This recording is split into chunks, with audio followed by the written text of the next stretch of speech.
What does it all mean? It's about onion.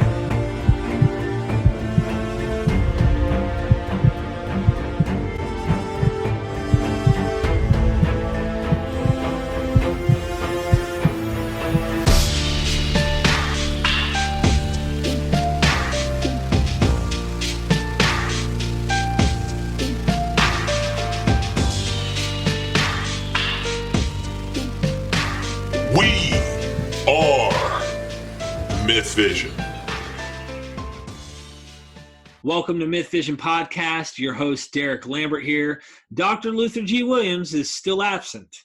He's in his basement somewhere writing up his book, delving deep into esoterics. And we're going to have a surprise today with some of that stuff too. But, guys, be on the lookout for the book. When it comes out, I'll let you know, and be sure to help contribute. We'll keep bringing you guys the best guest. And we have one of them here with us today, Robert W. Sullivan IV. How you doing, Robert?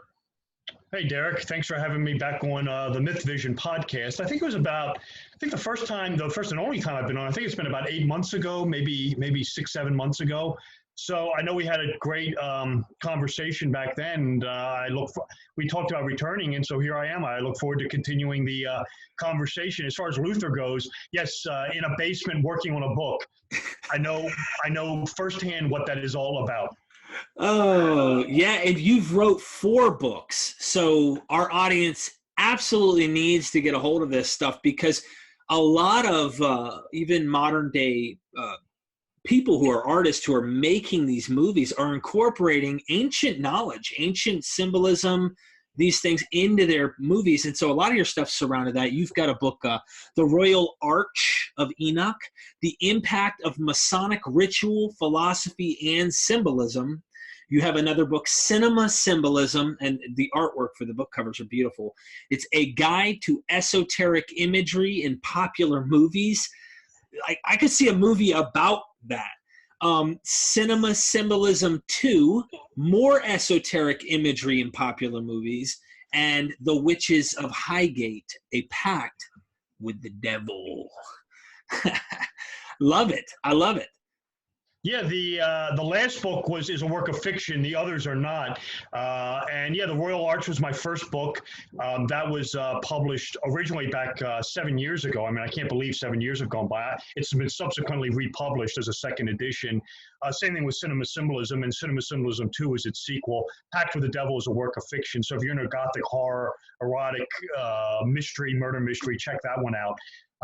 That's definitely will be up your alley.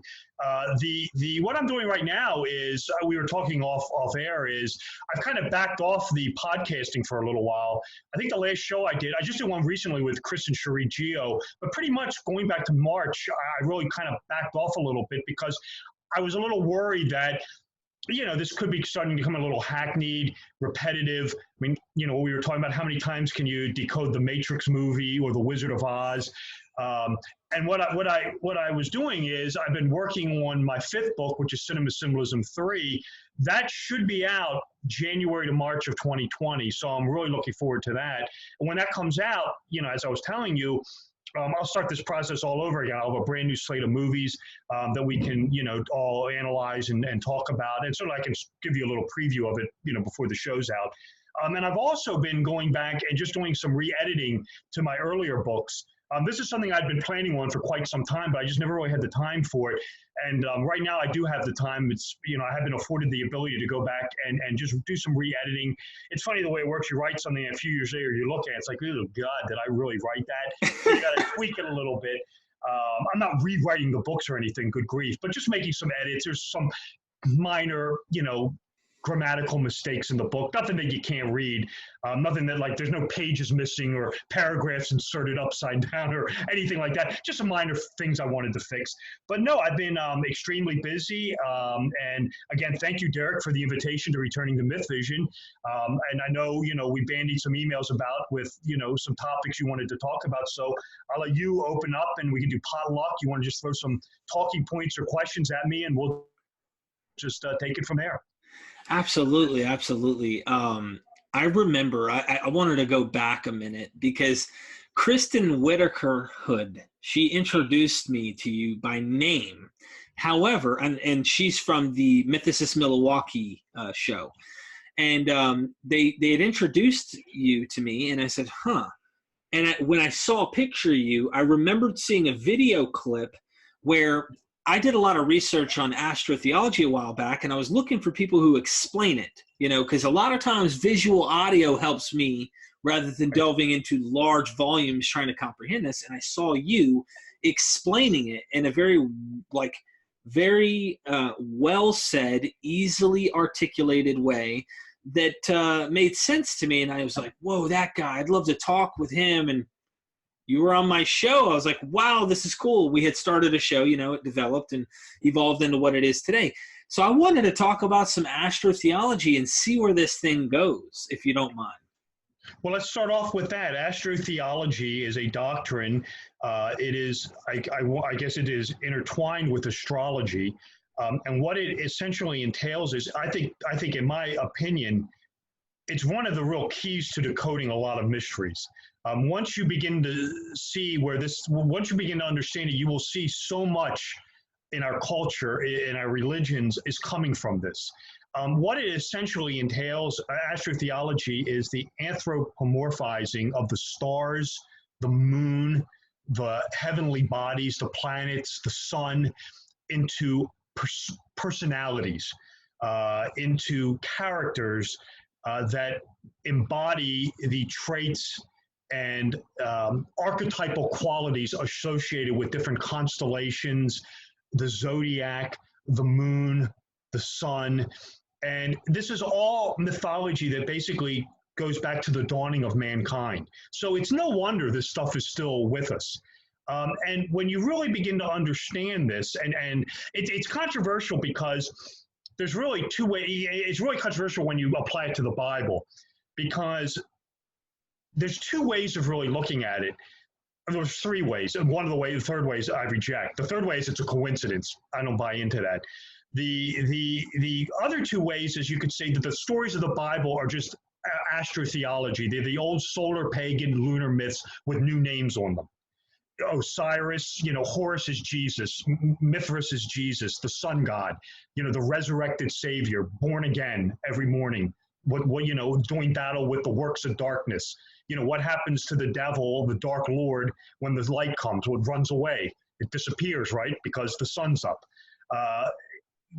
The whole idea that Christ is the sun, what happens with the sun on its annual journey? Well, it's helped by 12 houses of the zodiacs that it passes through. These are the 12 apostles. You see this in Judaism with Moses, being the sun, the 12 tribes of Israel, same exact thing. So you can look at it and say that that the characters of the Bible are just complete, mythology. They don't exist, and they're just the reinventions of this old pagan solar stellar lore. Or you can say, and this is what a lot of the Masonic thought on this stuff is you could say that the characters of the Bible, the Moseses, the Jesuses, were real, or there was some person out there that they were based upon. But when it came time to crafting the story of this person, like, for example, with Jesus, this is the best example I can give.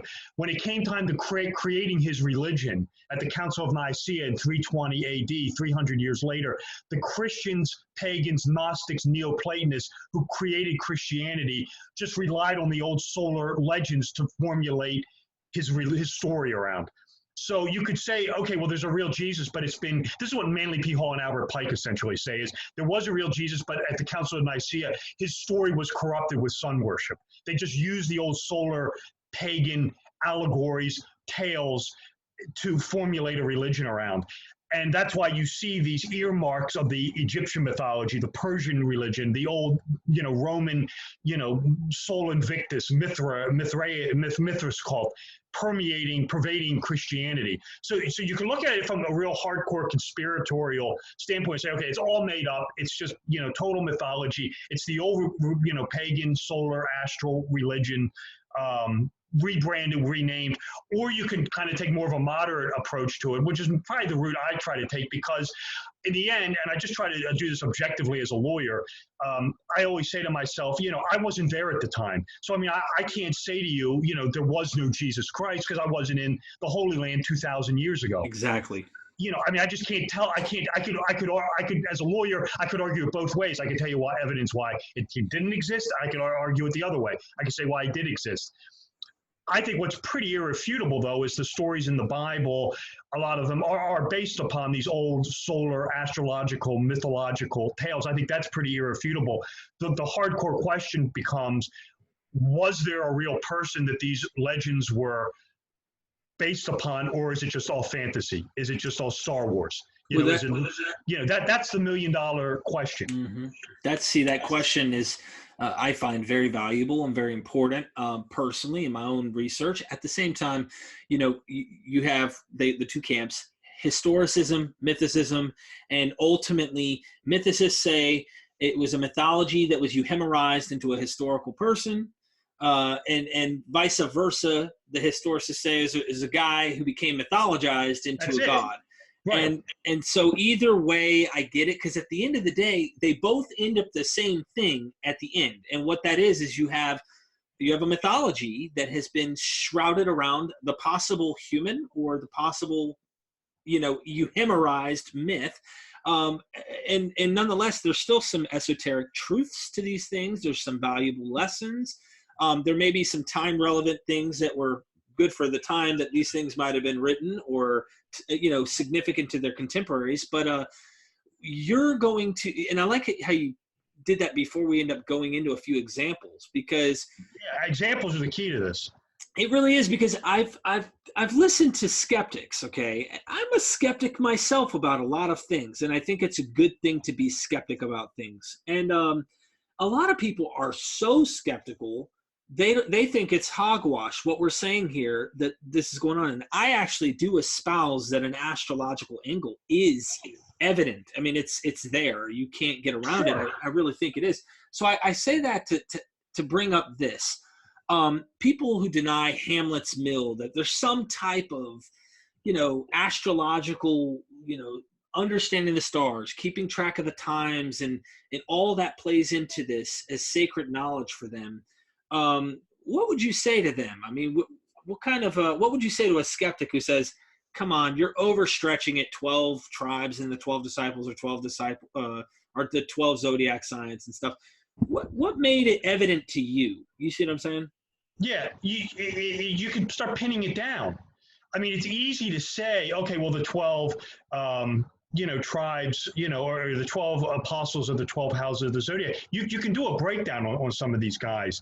I do it in the Royal Arch. I actually give you the breakdown. I don't have a copy of the book in front of me, but for example, what is it? The one Peter is, the first apostle. He's Aries the Ram, because that's the first, house of the zodiac. It's a sun sign. This is why, the three apostles who are ruled by the sun, John, Peter, and I forget the other one, they're always the ones who are the most zealous in carrying Christ's messages forward. Because, John is ruled by Leo. The apostle John corresponds to Leo. That's Christ's favorite apostle, because Leo is ruled by the sun, hence he's ruled by Jesus. The name Peter comes from the Greek Petra, meaning rock. This is why Peter is the rock that the church is established upon. I mean, again, it's lore, it's mythology. The whole idea with the Christian and Jewish religion has to do with the Platonic year, with the procession of the equinoxes, with Judaism being the Old Age Aryan religion, the sun in Aries, the ram, Christianity being the sun in the house of Pisces, the fish. So you have, with Moses, you always have the fire, Aries is a fire sign, so you have the fire symbolism around Aries. Moses grows the ram's horns. You always find pre-Reformation images of Moses with the two horns protruding out of his head. That's representing Aries the ram. The whole Exodus from Egypt, from the desert to the Holy Land, this has to do with the vernal equinoxes, why it's celebrated at the Passover. The whole word Passover is a reference to the sun passing over the equator in the northern hemisphere, heralding the return of a light. This is the end of the winter months. This is why it's Easter. in Christianity. It's the celebration of the return of the sun to the northern hemisphere, having been dead for 3 months, being trapped in the tomb of winter. Where have you heard that before? This is when the sun emerges from the 3-month tomb of winter. So you can find examples of this. Again, with the whole thing with the precession of the equinoxes, with Jesus being the embodiment of, it would be like a Piscean solar age avatar. I mean, there's nothing but fish and water symbolism around Jesus. I mean, walking on water, washing the people's feet. Pisces rules the feet. All of his disciples are fishers of men. This is a reference to Pisces. You go back to Judaism, which is the Fire Age Aryan symbolism. Where does Moses get the name of, talks to God in the burning bush. Abraham sacrifices a ram. Again, this is all the earmarks of the old Aryan Age religion. You go to Pisces, which is Christianity, you get the fish water symbolism. So there is this, ebb and flow of symbolism coming from the stars, the moon, the sun, and it's the stories of the Bible are based upon the interaction of these heavenly celestial bodies interacting with one another. So for example, here's another one for you. In the Bible, in the New Testament, Jesus goes into the desert for 40 days and nights where he's tempted by the devil. Everybody knows this one. The 40 days, that's a reference to the sign of Cancer, the crab. And the reason why Cancer was usually assigned 40 days instead of 30 was it's because Cancer has no bright stars in the constellation. Most of the other constellations that make up the zodiac have very distinguishable stars in them. Cancer does not. And it was always hard, because of that, it was always hard to tell when Cancer begins and ends. So it was always assigned 40 days. So whenever you hear the word 40 days, this is a reference to the sun in the house of Cancer. Well, what happens in the northern hemisphere under the house of Cancer? Well, it's scorching hot. It's the summer solstice. It's heat. It's a heat wave. This is why Jesus, the sun, is perishing in the desert, right? Who shows up but Capricorn the goat, the devil? Why? Because Capricorn's opposite house is Capricorn. This is why the goat is allowed to badger the sun in the 40 days of heat. This is a complete astrological metaphor. Later, this is turned on its head when Jesus, but because Jesus is the sun, the sign of Cancer, June 24th, 20th, 21st, is when the summer solstice occurs in the northern hemisphere. This is when the sun's at its mightiest. So we have the story again. This time the sun is triumphant when Jesus rides into Jerusalem on the 2 donkeys. The 2 donkeys are the 2 stars in the house of Cancer. I forget their names, but they're named the greater and lesser donkey. This is the sun in the house of Cancer entering triumphantly the sun at its apex in the northern hemisphere. Again, this is all allegory. This is all not real. It's happening, but in the heavens above us, not down on earth. Wouldn't that make you an absolute heretic? Oh, yeah. But the cool thing, and when I like what you're saying here, tongue in cheek, I think it's very important that we say that and we specify. This doesn't mean that you're an atheist running around. Oh, no. You're not against this book. You're not out here trying to antagonize fundamentalists, but you do think it's absurd to assume this is a literal historical text in the sense that it has been interpreted for so long. Absolutely. You can still craft the argument that there was a historical Jesus. Right. You can still say, this person was a divine origin. What the Manly P. Halls and the Albert Pike say is, when it came time to crafting this religion around this guy at the Council of Nicaea, essentially in 321, they just used the old stellar lore, the astrotheology, to craft this guy's religion around. So, for example, look at Christmas. The celebration of Christmas is the winter solstice. I think that's pretty irrefutable. The celebration of Passover and Easter has to do with the vernal equinox. The whole measurement of when Easter is determined has to do with the full moon after the vernal equinox. Same thing with Passover. It's guided by the celestial bodies. It's not just a coin flip done by the Pope in Rome or something saying, okay, Easter's going to be on this day. The whole date of when Easter is celebrated, for starters, it's the day of the sun, right? The day is the day of, because Jesus is the sun, so it's the day of the sun, of course, and it's the sun after the full moon of the vernal equinox. Why the vernal equinox? Because this is when the sun god is resurrected from the vault of winter. this predates Christianity. I mean, you get into the Egyptian lore with Osiris, with Mithras. The feast day of Mithras was December 25th. So you can craft the argument that the Christians who were formulating this religion were just relying on the old pagan mythology, and there was a strategic reason for doing this. You could say, well, why the hell would they do such a thing? It's because the Roman Empire was essentially pagan. So what's a better way to introduce your religion? You're not basically, what you're doing is you're not saying, okay, you can still worship the Virgin Isis, you could still worship Horus, you could still worship Mithras. You're just calling them Jesus now. It's just, now it's the Mary Magdalene or the Virgin Mother. It's the same thing. We're just kind of switching the name around on you a little bit. It doesn't diminish the fact that there could be historical, there could be a historical person who was born in 0, AD, who was a divine figure who, was sent in to bring some inner gnosis to mankind or something like that, or to redeem sin. I wasn't there. I can't tell you that didn't happen.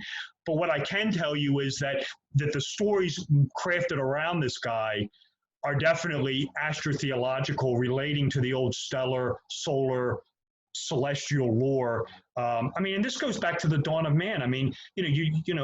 We live in a high-tech world now, Derek, where, with the computer, the internet, we all have 9-to-5 jobs, but you go back 2,000-3,000 years.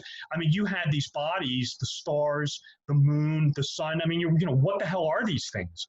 It's from these stars and the interaction, with the sun. This is where you get all these stories from.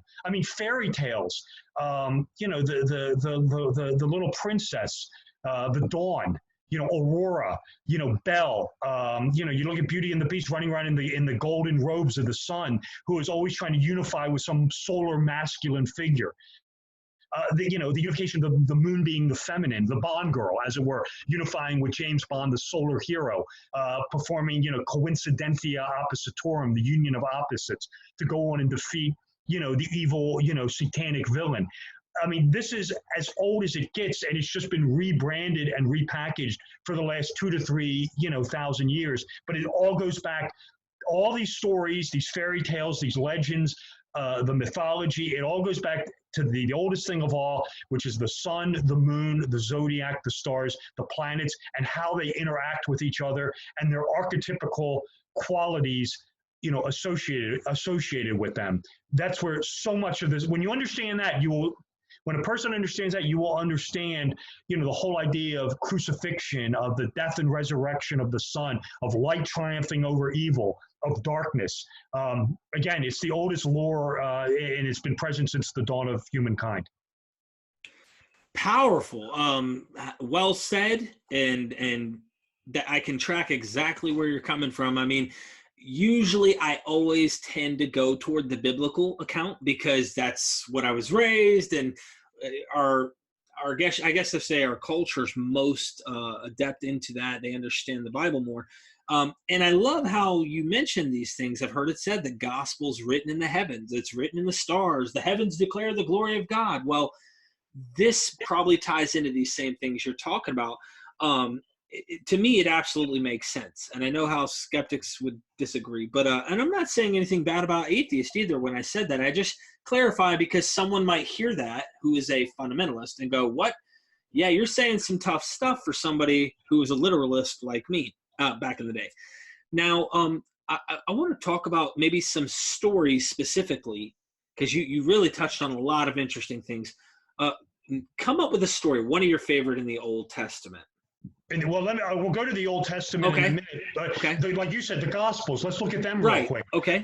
What are the 4 symbols for the 4 Gospels? There's your answer. That answers your question. It's the bull, it's the lion, it's the man, and it's the eagle.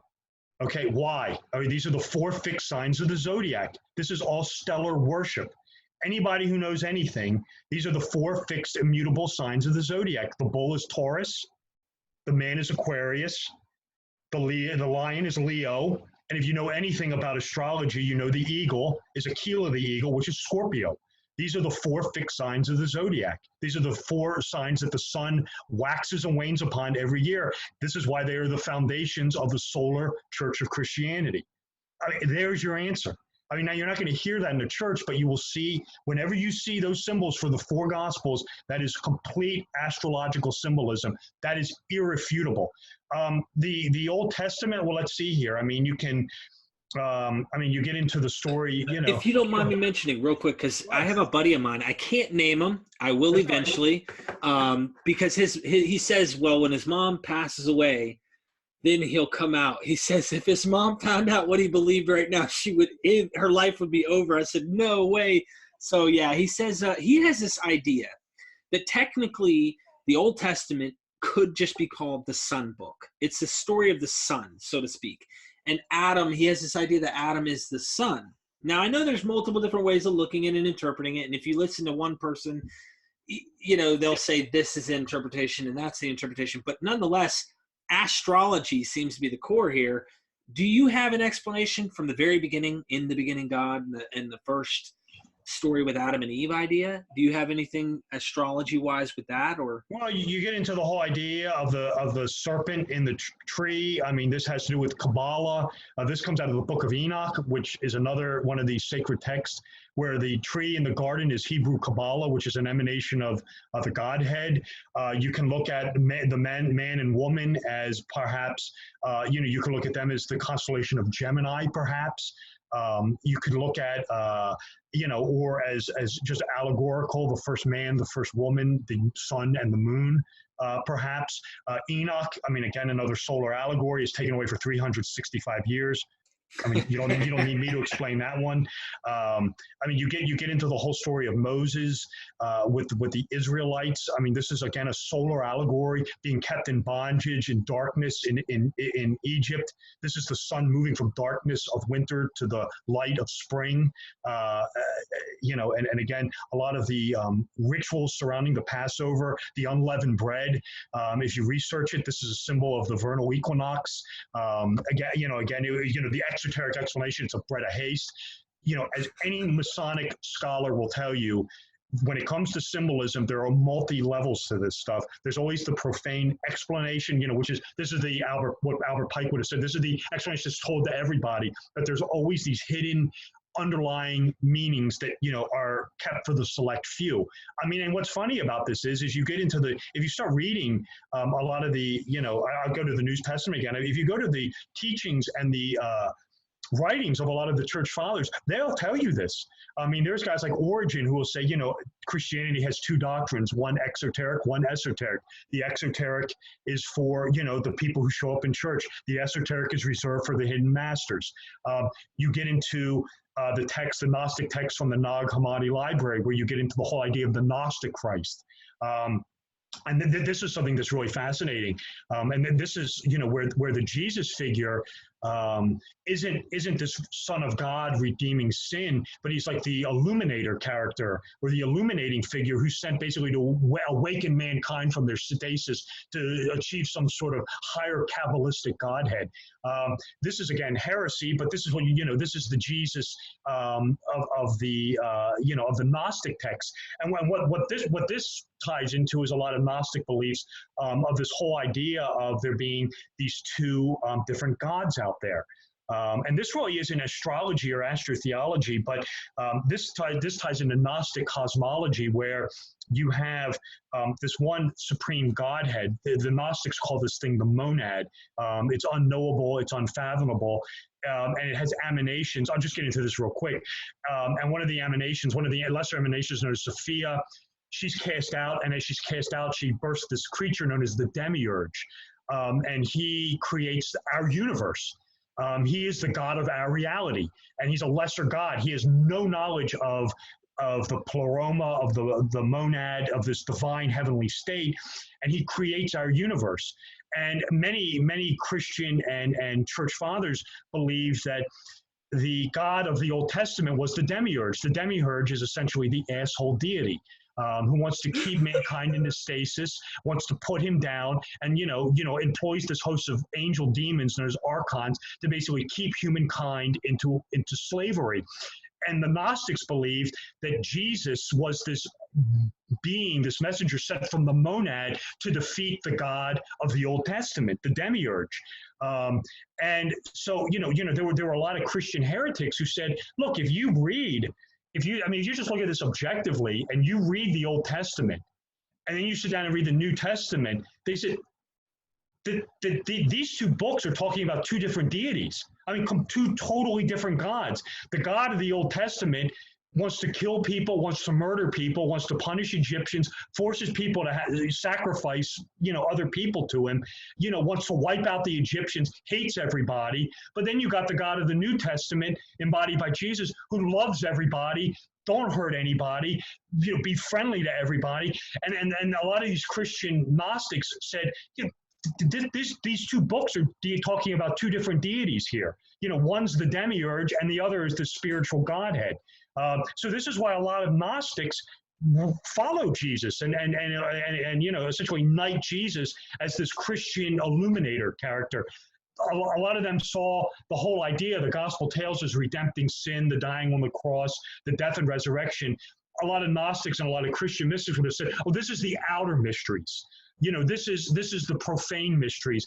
There are these secret mysteries." And this is what the Nag Hammadi Library talks about. I mean, there's a great story in the text where, I forget which one text it's in. I think it's the Gospel of Judas, of all things, where the apostles, I can't remember, it's all 12 of them, but it's a lot of them. They're sitting around the meal. They're having a meal and they're breaking bread. And they're praying. And Jesus comes in and starts laughing at them. And they look at him like, what the hell are you doing? And Jesus starts walking around the circle and he's laughing at them.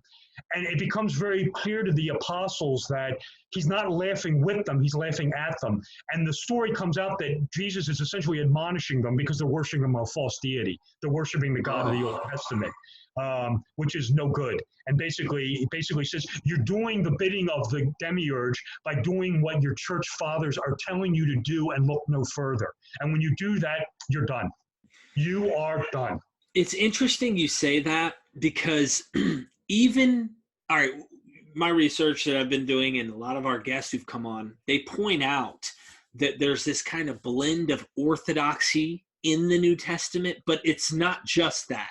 Paul comes out and some weird stuff's going on. We know there seems to be a fusion of what I like to call some form of Gnosticism in a way and orthodoxy, and they're trying to make it fit in one book. And what it seems to me, if you really look at it, where everyone talks about how the New Testament is being anti-Semitic because it's constantly ragging the Jews and they're being at fault for this killing of Jesus, and they're at fault, they're the children of the devil, they're this, even Peter's called that. Okay, so all that being said, it makes me kind of wonder if it's not necessarily an attack on the people themselves, even though it's been interpreted that way and people have attacked Jews throughout history. I'm wondering if it's an attack on the people who are the apple of that God's eyes. And it's kind of like a hit in the face somewhat of Yahweh. And here's this new deity that nobody's seen the face of except for the Son. And it's funny because I thought we did have scenes where God was seen in the Old Testament or something, and yet here in the New Testament, this is a God that has never been seen except for by Jesus. Right. In the Gnostic cosmology, the one that everybody knows is the Valentinus one. And what Valentinus essentially said was that this unknown Godhead, they call it the monad, it's unknowable, it's unfathomable. You can't understand it. It's beyond name, it's beyond comprehension. It's the spiritual Godhead that humankind is essentially striving for, but humankind is immured in darkness, immured in matter, because this world is a false creation. This is the whole Matrix movie. I mean, this is exactly the Matrix movie. What Valentinus said was, what the cosmology is, the monad, this Godhead, produces emanations. And the one emanation is known as Sophia. And what these Eternals try to do is they want to study the monad. As any Gnostic will tell you, this thing is beyond comprehension. And this desire to know the monad produces error. This is one of the splits between Christians and Gnostics, because the Christians say you can have this relationship with God. The Gnostics say you can't. This thing is unknowable. this desire to know the monad produces error, and it results in the casting out of Sophia, the birthing of the demiurge, and the crafting of our reality. What Valentinus preached was the way to escape this was to pursue knowledge, was that basically that to become all-knowing was a way that the demiurge wanted to keep you in a state of stasis, in ignorant, to be completely stupid, to be dumbed down. And the way to escape this was to become enlightened, to receive light. And that the more you became wise, the greater chance you had of freeing yourself from the demiurge and the archons. So the idea is that essentially the death moment is not important. It's the coming to Zen moment that's important. And this is the whole conflict between the God of the Old Testament, the God of the New Testament, and the whole idea is Sophia is this fallen archon, or is this fallen aeon. That's what they're called. The emanations are called aeons in Gnosticism. This is mirrored in Kabbalah. This is the Sephiroth with the tree of life. These are emanations of the divine Godhead. But Jesus comes into the world to redeem Sophia and to awaken mankind's divine spark, to put them on this pathway that leads you back to the pleroma. This is where the monad dwells, and get you away from the demiurge.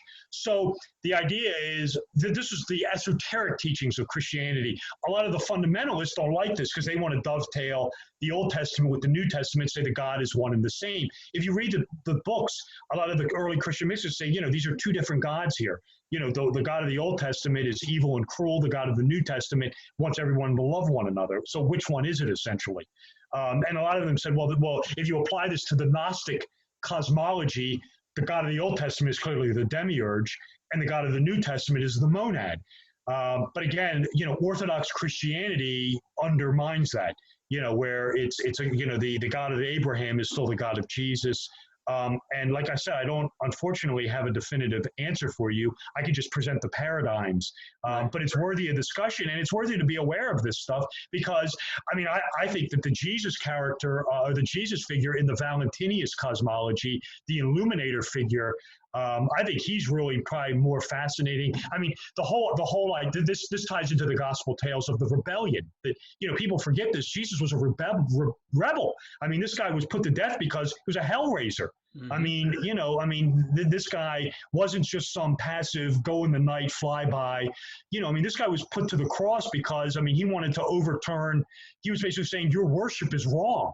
You're doing this wrong, and that's. Jesus by definition was a rebel. And that's where you get into where you watch a movie like, I'm not trying to be flip here, but you watch a movie with something like Fight Club or The Matrix. What is the heart and soul of those movies? It's rebellion. It's rebellion against the Hylic world, that is the creation of the demiurge. The more you destroy consumerism, the more you hate materialism, the more you harm the demiurge and the more you become enlightened. That is ultimately the teaching of the Gnostic Christ. Man, I love the Fight Club. I love, I always see those memes. I think they're funny online where you send them to another people. And I wish Christianity was like Fight Club, their philosophy. What does Tyler Durden tell the narrator? And Norton, he says, God hates you. That's the demiurge he's talking about. God wants to destroy your life. And this is the Gnostic text, that the demiurge employs this coterie of angels and demons known as archons, whose sole purpose is to keep you asleep, who's to keep you in material slavery, obsessed with consumerism. This is, the movie The Matrix. They live. The archons of The Matrix are the agents. Fall back asleep, stay plugged in, go to your job. This is the whole paradigm that Tyler Durden is rebelling against in Fight Club, because God hates you. And the best way to receive enlightenment is to destroy this Hylic world, this false reality, essentially. I always thought, I never had any connection with that. I always thought, well, it's just one of those Shutter Island type of movies where, Leonardo DiCaprio is on a boat. He's approaching the island. For those of you who haven't seen Shutter Island, And he goes on there with this detective. He's trying to find out what's going on. There's some mystery that's happening on this island. And long story short, he's got these crazies in this asylum handing him notes, telling him little things, little secrets along the way. He thinks that his partner and he thinks that these other guys are all evil. Come to find out, he was actually himself one of these patients that they were trying to do test on, and they had to do lobotomy at the end. But all these things along the show that made you think everybody else, it was really him. So it's funny how this in Fight Club, I thought he was just some schizophrenic and that was it. But it appears that there's more layers to this thing. I mean, you're unlocking a lot of interesting things here. Now, I wanted to ask you one thing before we get into that, because I know I would like to talk about bouncing back and forth between, the ancient myths and the modern myths that we call movies. Pertaining to Gnosticism, and I know that you have a background in Freemasonry. With Gnosticism, does Freemasonry have more of a connection to the Gnostic side of things than it does with the Orthodox side? Yeah, I think it does. It's a great question you asked, because this is one of the things that really got me roped into all this, is because this whole notion of the death and resurrection solar God man, I can't think of anything else to call this character. This appears in Freemasonry, and it is decidedly Christian. But then you have to peel off the layers of the onion, and then you find the Gnostic allegory, and then of course you're back to where we all started from with the sun worship. Then I guess you go first to the Osirian mythology in Egypt. But what's that? Well, that's the sun worship. That's the solar allegory. So I mean, for example, in the Masonic ritual, and I should point out that when it comes to Gnosticism and Christianity, there is an overlap. I mean, you'll hear someone say, well, like the movie The Matrix, well, the Neo character is a Christ figure, or the Truman Show, Truman is a Christ figure. Yeah, you can say that, but he's also a Gnostic figure, because there is an overlap between Christianity and Gnosticism. Again, in Orthodox Christianity, it can be deemed as a heresy, but nevertheless, there is a overlap between Gnosticism and Christianity. Where it gets into with Masonry is in the third degree ritual, where you have the whole idea of, again, the dead and resurrected solar God figure, where the candidate portrays Hiram Abiff, who was murdered by 3 fellow crafts. His body is buried west of the temple, again, death, setting sun, west of the temple, right? And his grave is concealed with a sprig of acacia. That's a flower sacred to the sun god Apollo. So again, solar allegory. When he goes missing, the King Solomon notices he's gone, of course, and dispatches what else but 12 fellow craft to go find the body. I mean, well, who are the 12 fellow craft? I mean, to answer the question is, but to answer it, the 12 houses of the zodiac going looking for their solar ruler. And they eventually find his grave. They find the sprig of acacia, and they know it, of course, because it's a solar allegory, it's a solar emblem. And they tried resurrecting his body, and they tried at first with the grip of an entered apprentice. That doesn't work. Then they try with the grip of a fellow craft. That's the second degree. That doesn't work. So they try with a third degree grip, and that works. And the third degree grip is what's known as, what else? The strong grip of a lion's paw. That's a complete reference to the house of Leo, the lion, which is, again, the soul house of the sun. So all this comes, again, back to the solar symbolism. And you can definitely, without question, Eric, say, oh, well, this looks decidedly Christian. Correct, it does. But peel it back. What's underneath of that? Well, it's the Osirian mythology, the death and resurrection of Osiris by Isis, and the possession of the secret name. Because when the Mason is raised, he has the secret name whispered in his ear. And then what's behind all that? Well, it's the death and resurrection of the sun. Again, probably the oldest story ever told.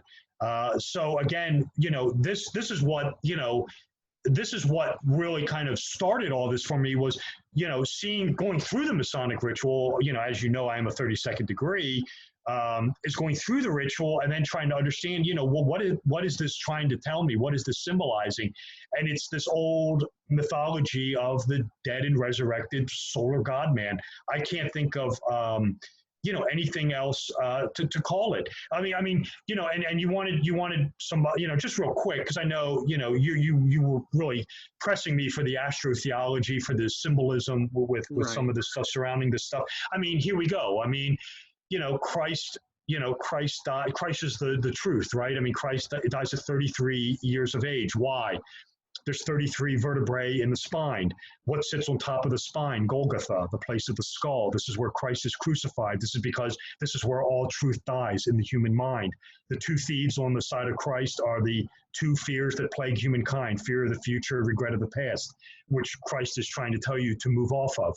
So again, the death of Christ at the place of the skull, this is symbolic, representing the murder of truth. The 33 years of Christ is, again, another allegory. The thieves are an allegory.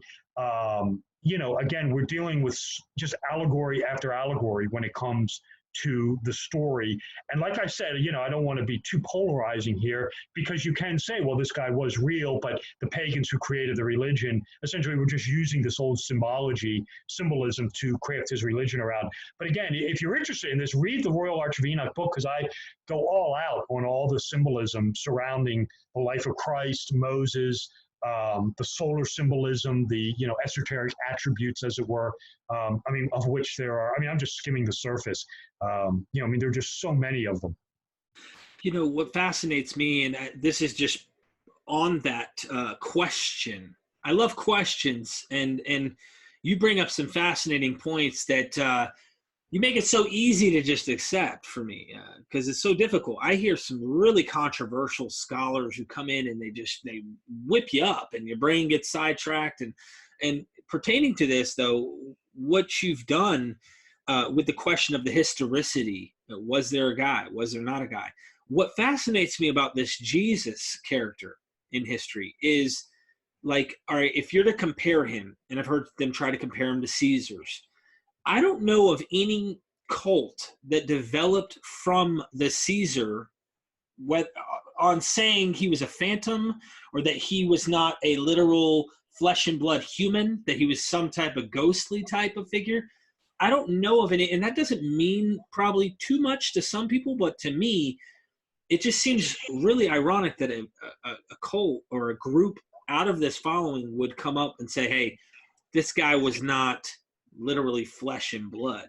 Now, I don't know if that has nothing to do with whether he existed literally or not, but I just didn't see that out of any other cult. I didn't see that there was like a Gnostic type of they didn't really exist when it came to these historical people. Now, I could get it if it was a god that was in the heavens or something like we're talking about, a solar deity or whatever, but it's a solar deity. That's essentially what, as Jesus exists in the New Testament, that's essentially what he is a solar deity or solar avatar. That's really the best way to describe it. This is coming out of Roman cults such as Sol Invictus, the cult of Mithras, the Osirian mysteries, the cult of Eleusis. These all incorporated these whole themes of death and resurrection. That's a straight solar allegory. Look at, again, if you want to see this in modern day, turn to the Matrix movie. What happens to Neo? He's killed and resurrected. It's the oldest. It's the oldest. Mythology of them all, and it's where Jesus in his preachings, be children of light. What's he telling you? Be worshipers of the sun. What did he just say? In the book of Revelation, Jesus says, "I am the bright and morning star." What's the bright and morning star? The sun. I'm quoting him directly. He just called himself the sun. Hello, you don't need Robert W. Sullivan IV to spin that one. Yeah, and he also has the being the light of the world. That's another interesting, is that the illumination of the sun. Yeah. So your book, real quick, I want to touch on the Royal Arch of Enoch just real quick, if you don't mind. Is this in audio too? Do you have it in audio format? No, I've never put any of my books in audio because I could probably put the work of fiction in. I've just never really pursued it. The reason I could not put the other books in audio is because there's too many illustrations. It would just, the books are rich in illustrations, which I think are key to understanding a lot of this material. And because of that, I've just never put them in audio. The books are in the print edition. And they are in the Kindle format, or the ebook, I should say. They're like, whatever it is, the Kindle, the Barnes and Nook, I think is what they call that. Yeah, it is. It's Nook. Kindle, that's the one that everybody knows. Ebook, some places just call them ebook. So you can get the ebook version of them. If you want the print edition, that's no problem as well. I mean, they're available to purchase on all the major online research sites. I do not sell the books personally. That's too time consuming and too cost effective. If you want them, just get them off of Amazon or Barnes and Noble. I personally do not sell any of the books or anything like that. I mean, I have printer distributors who handle all that for me. Again, I just don't have the time for it. As I mentioned at the top of the show, I am writing a 5th book, which is Cinema Symbolism 3. I actually have 3 other books that I'm kind of working on as well, but Cinema Symbolism 3 is taking front and center stage right now. I am also making, like I said, some edits to the other books. I hope to have all this done within the next 6 to 7 months. Is what I'm kind of shooting for. And like I said, the one thing that, I'll be excited about is to be able to start this all over with a new slate of movies. And I'll just tell you real quick. I mean, I don't know if you want to talk about it. Yeah. We can go off, just so people know, the one thing with Cinema Symbolism 3 that has just really consumed a lot of my time. I mean, I've been working on this shit since May, I think it's been. So maybe even April. Is Twin Peaks by Lynch. I mean, it's great stuff. I offered a little bit of a criticism of it in the book. When I first watched the TV show, I thought it was a little too screwy, and I did write kind of a harsh criticism of it. I have kind of come around to it a little bit more. I mean, I do like it, but I think there's some issues that I don't like with it, but it's Lynch and he's very heavy lifting. And the problem with the Twin Peaks material is there's so much of it. I mean, there's like 30 episodes from the get-go, then there's the movie, and then there was the show that aired on Showtime a couple years ago. I mean, and it's not the sort of thing where you can like watch 5 episodes at a time. I mean, your mind will just explode if you try to do that. You just like watch one every couple nights. So, I mean, this has just slowed the book down substantially, but I can report that I am nearing the conclusion of writing the Twin Peaks portion. And I think once that's done, the book will pick up substantially. But that's one of the topics in the new book will be the David Lynch Twin Peaks, all of it. The first 2 series, the Fire Walk With Me movie, and then the latest Showtime show episodes. So that's what I've been really working on, like I said, with these edits. I should have all this done. I'm thinking about the next 6 to 7, maybe 8 months top. So that's what I've been, really, really working on. And like I explained, I can't remember if I mentioned this. I know I mentioned it to you off air, was I kind of pulled back a little bit on doing the podcast. And just because I was a little worried that, material might be becoming a little more becoming stale. I mean, like I said, how many times can I explain the Matrix movie or the Wizard of Oz or something like that? I mean, I've been doing podcasting now since 2013. I mean, so that's almost, 7 years almost. So it's been a while. And, but I love doing it. And again, thank you for inviting me on. I love your show. And, we are covering some interesting topics here. So it's absolutely right on. Well, see, this first episode here, we're going to do a second episode, ladies and gentlemen. If you guys are watching, be sure to tune in. This is just the first one. We touched on astrotheology, and he delved into some stuff that I'm sure rabbit trails could take us deeper into. You have to get the book. It's on your screen, The Royal Arch of Enoch. I mispronounced it. The first show we did, Dr. Luther G. Williams pronounced it correctly. I'm going to grab this book for audio reasons because I can read a book in paper and just forget what I'm reading after a couple pages and have to go again. But while I'm working, I don't know what it is. I can put earbuds in. There's a program where you can convert ebooks into audio. Yeah. And it'll read it to me. And I could just listen to your book and I'll be fascinated. Of course, I'm going to want the actual book to look at the actual pictures. But lots of symbolism, lots of astrotheology stuff. I love how you tie this stuff together, and maybe we'll have a show sometime talking about, if you can speak on it, Freemasonry connections, and wherever you draw the line, you draw the line. But because there's certain places you can and cannot go, I suspect. But that concludes this one. Stay tuned, because this second part, guys, we're going to get into some movies. I think that's where we're going to be heading here, because you got me wanting to ask you some questions, so we might as well. You have anything you'd like to share before we end this episode? No, I know you'll put it up. I mean, I always, I always just direct people to the website. If you're interested in what we've been talking about and you're interested in the books, just go to my website. It's very easy to navigate. It's my name. My name is Robert W. Sullivan IV. So my website is www.robertwsullivan.iv.com, robertwsullivan.iv.com. Links to buy the books, links to my social media. You can follow me on Twitter, Facebook. It's updated with upcoming appearances. This video, once this is posted, will go up there. And again, the site's very easy to navigate. Buy the books, information about me, information about upcoming radio shows I'm doing, book releases, things like that. So go to the site, check it out, www.robertwsullivan.iv.com. You guys see the website on your screen. Be sure to check it out. It'll be in the description, the clickable link. You guys go check out his stuff and show him some love, because he is bringing very fresh insight, and I love hearing this content. Thanks for joining me on part 1. Let's get part 2 started here soon. All right, y'all. So you want to